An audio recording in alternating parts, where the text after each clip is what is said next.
और अब आपको बताएं कि पाकिस्तान और न्यूजीलैंड के दरमियान टेस्ट और वनडे मैचेस का इब्तदाई शेड्यूल सामने आ गया है। 2 टेस्ट मैचेस मुल्तान और कराची में खेले जाएंगे। आपको ये बता दें कि अब आज जो मैच होने जा रहा है वो पाकिस्तान और इंग्लैंड का है। 17 साल बाद इंग्लैंड की क्रिकेट टीम वापस आई है और अब अच्छी खबर ये आ रही है कि इंटरनेशनल क्रिकेट पाकिस्तान को लौट रही है। पाकिस्तान और न्यूजीलैंड के दरमियान टेस्ट और वनडे मैचेस का इब्तदाई शेड्यूल भी सामने आ गया है। हम बात करते हैं डॉन न्यूज के नुमाइंदे इमरान सिद्दीक से। इमरान, बताइएगा ये टेस्ट और वनडे सीरीज कब होना है पाकिस्तान में?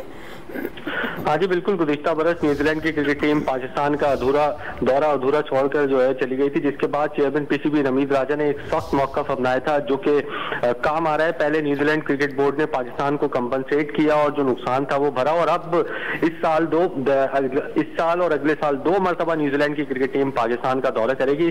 दिसंबर में कराची और मुल्तान में टेस्ट मैचेस खेले जाएंगे, जबकि 3 जो वनडे हैं वो कराची में शेड्यूल किए गए हैं इब्तदाई शेड्यूल के मुताबिक। और फिर अप्रैल में न्यूजीलैंड की क्रिकेट टीम वापस पाकिस्तान का दौरा करेगी और T20 और वनडे सीरीज खेली जाएगी। तो ये 2002 के बाद तकरीबन ये पहला दौरा होगा न्यूजीलैंड का, और न्यूजीलैंड की आमद के बाद तकरीबन तमाम टेस्ट प्लेइंग नेशन जो है वो पाकिस्तान में इंटरनेशनल क्रिकेट खेल चुके होंगे।